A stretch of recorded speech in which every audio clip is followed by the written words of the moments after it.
بسم الله الرحمن الرحيم الحمد لله والصلاة والسلام على رسول الله وعلى آله وصحبه أجمعين السلام عليكم ورحمة الله تعالى وبركاته and welcome to this very special interview with our favorite teacher Ustad Nouman Ali Khan. Assalamu alaikum. Walaikum assalam wa rahmatullahi wa barakatuh. Jazakallah khair for joining us for this interview. Oh, my pleasure. And I really want to talk to you about how you plan to spend Ramadan, how you plan to prepare for Ramadan as well. Okay. So I'll start with the first question is, what's your definition of the purpose of Ramadan? What should we look out for and try to achieve in Ramadan? Well, to me personally, my thoughts on Ramadan are inspired by the only passage in the Quran that deals with the subject. A little past the middle of Surah Al-Baqarah, Allah talks about the function, the purpose of Ramadan.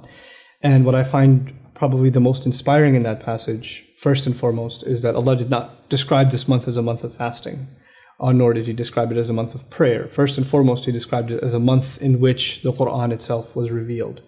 So, and then when He described the Quran, He described it in a way as though He was first introducing the Quran, as though it's never been introduced before, right? And this is a Madani surah, which means the Muslims have been receiving Quran through the Prophet ﷺ for over a decade now, well over a decade. Mm-hmm. And yet Allah says, هُدًى لِلنَّاسِ وَبَيِّنَاتٍ مِّنَ الْهُدَى وَالْفُرْقَانِ, as though it's like Allah is telling us what the Quran is for the first time. So what that teaches me, at least, and I hope other Muslims too, is that you have to renew your relationship with this book almost as though it's you never knew it before, and you have to come at it anew.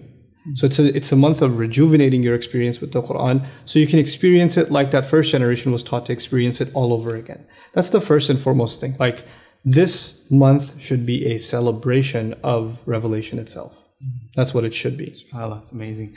And based on that, what would be your most important goal for you personally to achieve in Ramadan?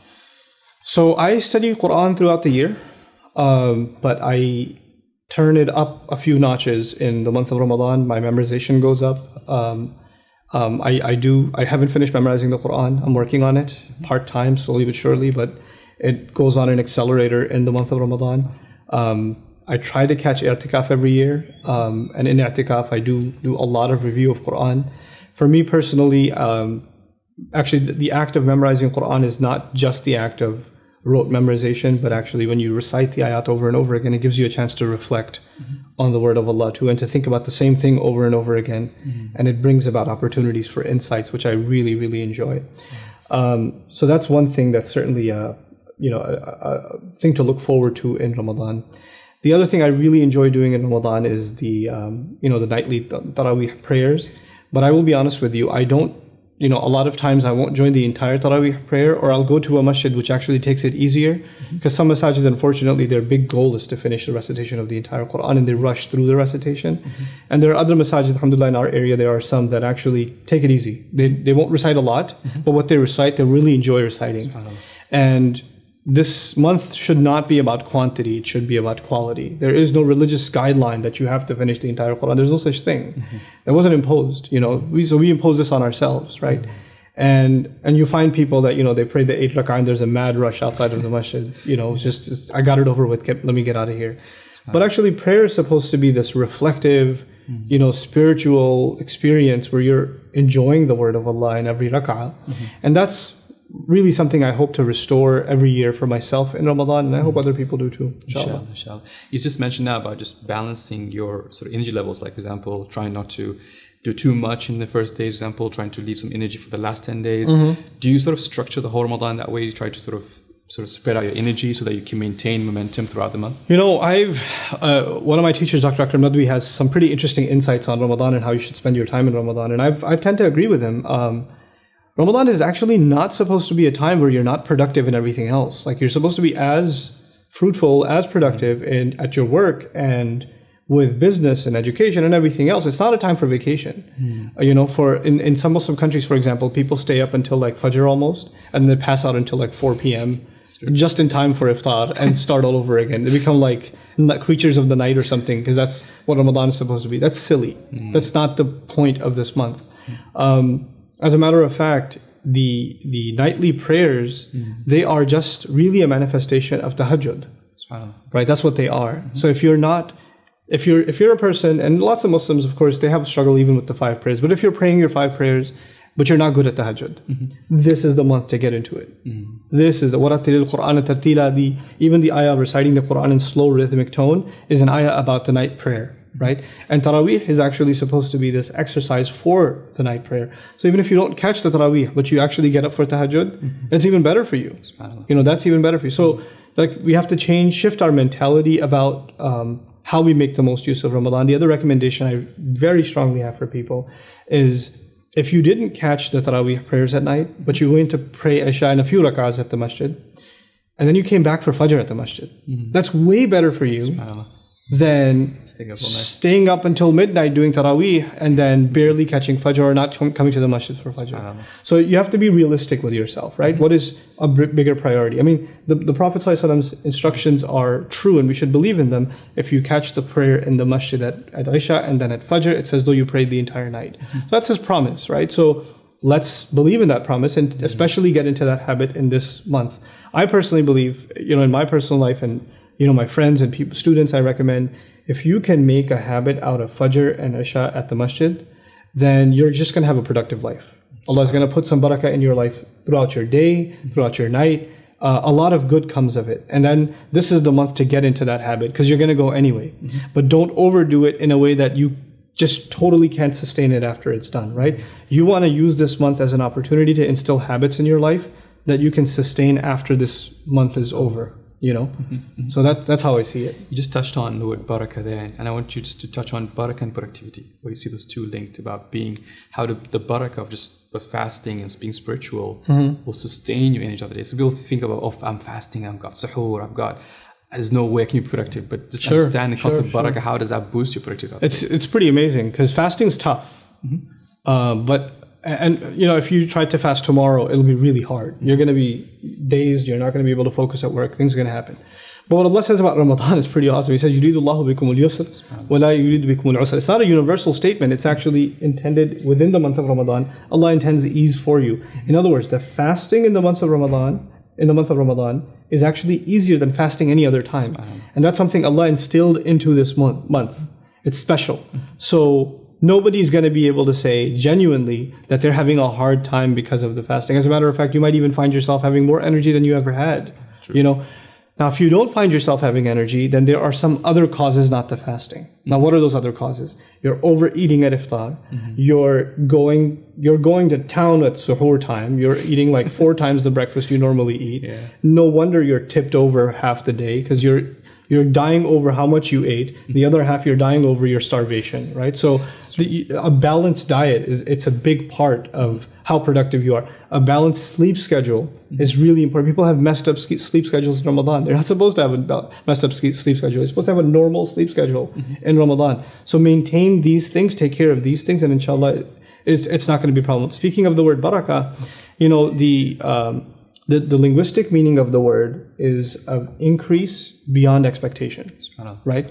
So the blessing of this month is that you're going to do work as you normally do, but you're going to find it being more result-oriented. It's going to bear more fruit. It's going to be more productive than you would expect it to be. People are trying to be productive anywhere. But the believer in Ramadan is actually expecting productivity above and beyond his own capability. There's actually this divine intervention of layers and layers of productivity over and above your own capability that you enjoy the blessings of just because you're in this month. SubhanAllah. And people talk about, for example, difficulties of the fact that now in the summer, Ramadan's coming up in the summer, it's going to be hot during the day, the Isha will be very late, Fajr will be very early. How do you just, even psychologically, overcome that sort of mental difficulty, challenging, oh my God, I can't do it, or it's going to be very difficult, I'm going to be very busy. So what do you say to that? How do you overcome that challenge? Sometimes we tell ourselves things that we think are rational, but they're actually just an excuse. But the more you think about it, the more, so our thoughts, I'll put it this way, in cognitive psychology, there are your thoughts and there are your emotions and there's your behavior. There are 3 things: thoughts, emotions, and behavior, right? And they're almost like 3 rings that are superimposed on top of each other. So when you're thinking a certain way, prolonged periods of time, it actually starts validating your emotions. You don't feel like getting up because the thoughts have now validated your emotions. Your emotions have become inflated, right? And as a result, it's now deeply impacted your behavior. So when you want to reverse this, the first thing you and I have to reverse is our thought process.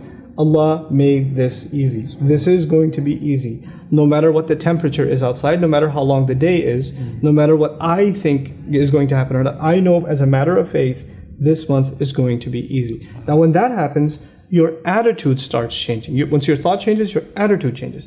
And once your attitude changes, the behavior becomes easy. But people, often when they ask, give me some tip I can do to make the most of Ramadan, give me something I can practically do.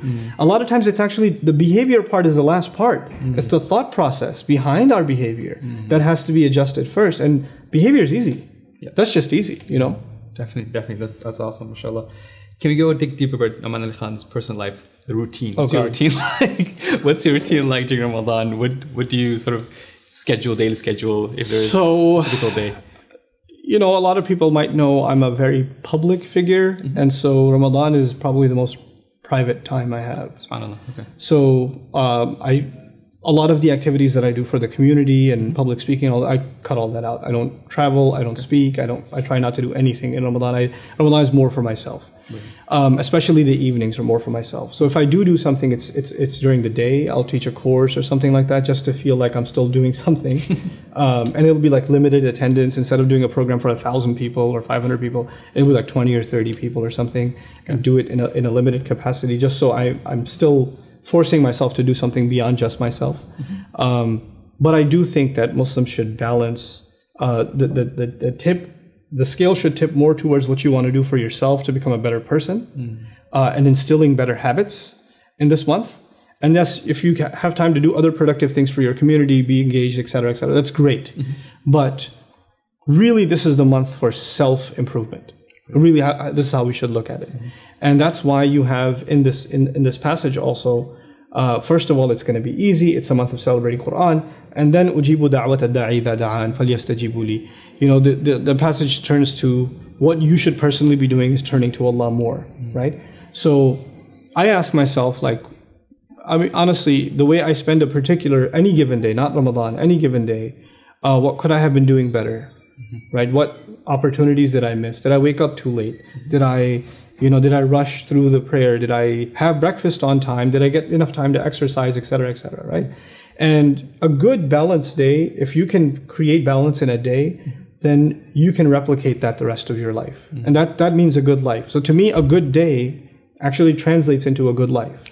And a non-productive day translates into a non-productive life. Because really, at the end of the day, we recycle our days, right? A lot of our days, they go by, a week goes by and it feels like it was just a day because it's all the same over and over again, right?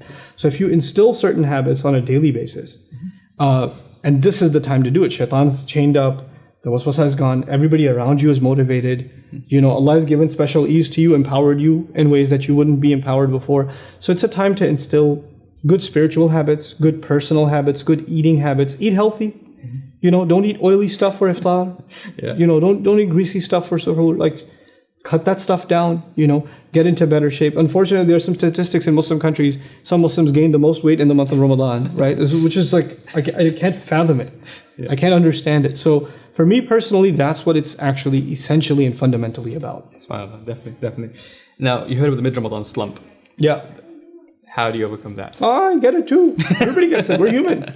You get a slump. You're at something and it beats you up. Now that's when friends come in handy, and it's okay. You can accept a slump. It's okay. You can have a day or two that are down. We're human beings. We're not machines, right? But the point is to pick yourself, recognize that it's a slump, and nobody's going to beat you up. You have to learn to beat yourself up. You have to learn to be tough on yourself and get back up on the horse. Okay? Instead of constantly waiting on somebody else to come and motivate. I feel unmotivated. Yes, you loser. You feel unmotivated. Why don't you call yourself a loser and become a winner again? Get up. We have the capability to be tough on ourselves.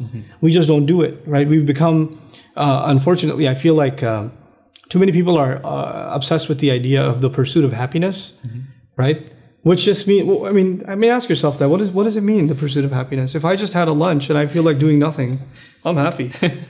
That's not a high pursuit. It's not like a goal in life. I just played some video games. I feel kind of happy. Yeah. There should be higher pursuits in life, man. Have some grit. Have some toughness. So people that don't aim higher than just happiness, they don't accomplish things in life. Happiness is actually, to me, a byproduct of actual productivity in life, you know? So you're looking for a transformation. And the other thing I'll say here is about the slump that's really important. People compare themselves to others. Oh, that guy goes to the masjid every day. This person is, mashallah, look at this person. Look at what they're doing. They're doing work, they're doing school, and they're praying, and they're doing this, and they're doing that. Oh my God, I'm such a loser. And then your slump gets deeper. And the core problem isn't that they're a winner. The core problem is you're comparing yourself. No two human beings are the same. You have to compare yourself to me. I have to compare myself not to anybody else. I have to compare myself to myself from yesterday. That's it. Why was yesterday better than today? What did I do wrong? And you have to beat yourself at this game. That's what you have to do. There's a constant journey towards improvement of yourself. So if you can tell yourself, I did more today than I did yesterday. I'm doing better than I did yesterday. That's the winner, not what you're comparing yourself to somebody else with, you see? And that's actually an attitude that Muslims should adopt in life. عَسَىٰ أَنْ يَهْدِيَنِي رَبِّي لِأَقْرَبَ مِنْ هَذَا رَشَدًا. It's actually a Quranic concept. Allah says, tells us to pray that perhaps my master will guide me all the way to closer. I'm using all the way on purpose. The lam is for ghaya. What does that mean? To Allah, you getting closer, not the closest, not to the end. You making it closer to guidance is the eventual goal. If a human being dies pursuing betterment, not perfection, just betterment, they have led a successful life. So what about the last 10 nights? What is the most productive thing you could do in the last 10 nights of Ramadan? Last 10 nights of Ramadan to me is just ibadah, ibadah, ibadah. Forget the world, just you and God and His Word. Recite as much as you possibly can. Memorize as much as you possibly can. Spend time at the masjid as much as you possibly can. Seek forgiveness from people. That's a spiritual exercise. Seek forgiveness from people as much as you possibly can. Forgive others as much as you possibly can. Think in your mind about people you've got a grudge against for years. Make a list, write it out, your hit list, and call those people and make amends with them. And think deeply about who you may have offended, realizing it or not realizing it, and make amends with them. This is the time to make the most of, just refining yourself is not just about being spiritual and praying more. It's also about fixing your relationships with other people, right? Especially with family. Start with family, work towards close circles, then work towards business affiliations, etc. There's a ripple, right? The people closest to you, all the way to the people furthest from you. And so, too often we talk about how we have to be productive in the community and we have to do political activism and social activism. That sounds great. I mean, I agree with it entirely, but that's out here. There's a lot of stuff that's messed up right here that you're not even looking at, You're not even, like acknowledging your mom. You're not even being kinder to your dad. When's the last time you gave him a hug? Something simple like that, This is how last 10 nights is about, to me, it's about extra, reflection on oneself and where their gaps are in life and what they should be doing to improve them. Similarly with our non-Muslim neighbors, last 10 nights is a time for you to share this joy of Ramadan with them. Give them gifts. Give them, share food with them. Let them know if they ever have any questions, they're free to ask you or whatever, We should engage, and because, I say that, why specifically I mentioned non-Muslim neighbors? Because the ayah says, هُدًى لِلنَّاسِ وَبَيِّنَاتٍ مِنَ الْهُدَى وَالْفُرْقَانِ. Didn't say هُدًى لِلْمُتَّقِينَ, هُدًى لِلْمُؤْمِنِينَ. That's in the beginning. When he said Ramadan, he said هُدًى لِلنَّاسِ. So this is a time to maybe even share the blessings of this guidance with other people directly and indirectly. Just the fact that, Muslims are going to be in the presence of other non-Muslims, just their presence might have an impact. They might just say, wait, these people aren't as crazy as I thought they were, But what are you guys doing? Just that. And then you could fulfill هُدًى لِلنَّاسِ وَبَيِّنَاتٍ مِنَ الْهُدَى وَالْفُرْقَانِ, So that's what the last 10 nights are about, just kicking it in high gear and ending on a high note. Inshallah. Alhamdulillah. Awesome. And what's the biggest positive change any particular Ramadan has brought to your life from the previous Ramadans? Oh man, Ramadan's changed my life entirely. The biggest Ramadan, I would say I was 18 years old. I was in Queens, and they had Taraweeh, but they had somebody come in who would, after the Taraweeh, they would actually translate everything that was recited, ayah by ayah, right? And they would pray 4, and then he would translate the 4 and explain them briefly. That would take about 45 minutes. Then they'd pray 4, and he'd go like that, and they'd go until 12:31 in the morning, right? And he would translate in such a flow, because he didn't have a translation in front of him. He was just translating off the cuff, right? Wow. And I didn't know any Arabic at the time. So I'm listening to this and I felt like, man, I mean, I forgot that he's talking. I just remember Quran talking, you know?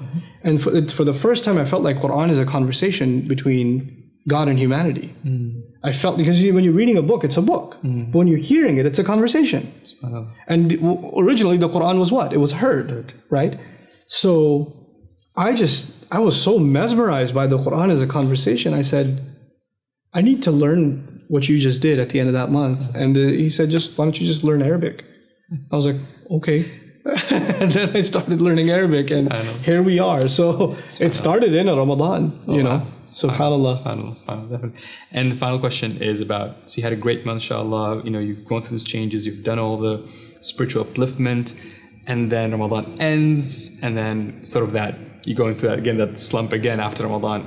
How do you overcome them? How do you stay consistent after Ramadan? The questions that we always get. To me, there is no such thing as a slump after Ramadan. Ramadan is this high. You should ride that wave, dude. Ride it out. Set goals in Ramadan that you don't finish in Ramadan. SubhanAllah. Awesome. Set goals that'll take another month to finish, another 2 months to finish. Like for me, memorization goals, right? I memorize some things in Ramadan, but I actually set a goal. Okay, I'm going to do these surahs. But I know they're not going to be done in Ramadan. And so it's not going to stop. SubhanAllah. You see what I'm saying? Awesome. The same way, like, sleeping habits, like I keep emphasizing, to me, actually, a person's life can completely transform based on how they use their time and how they sleep. Right? If they could fix their sleep schedule, they can fix a lot about their life. You know? And that's why inna salata kanat ala al-mu'minina kitaban mawquta is important. Like, pray Isha and go to sleep. Don't have a late night. It's okay. Don't watch stuff. You're gonna wake up groggy.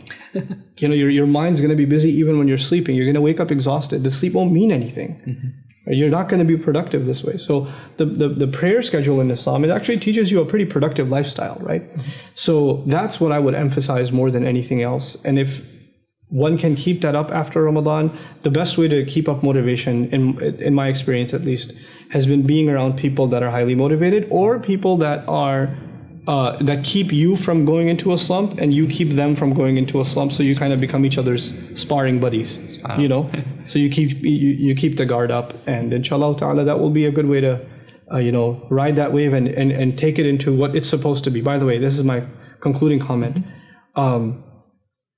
So Ramadan is 30 days. The Quran says that fasting used to be less days than this. Okay.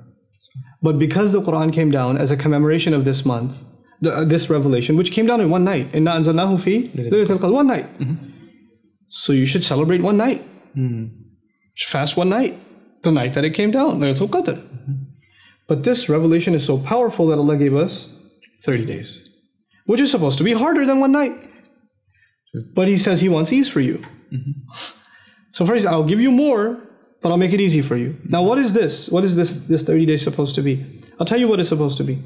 You know, if somebody joins the military, or somebody joins the police academy, or the fire department or something, they have training, right?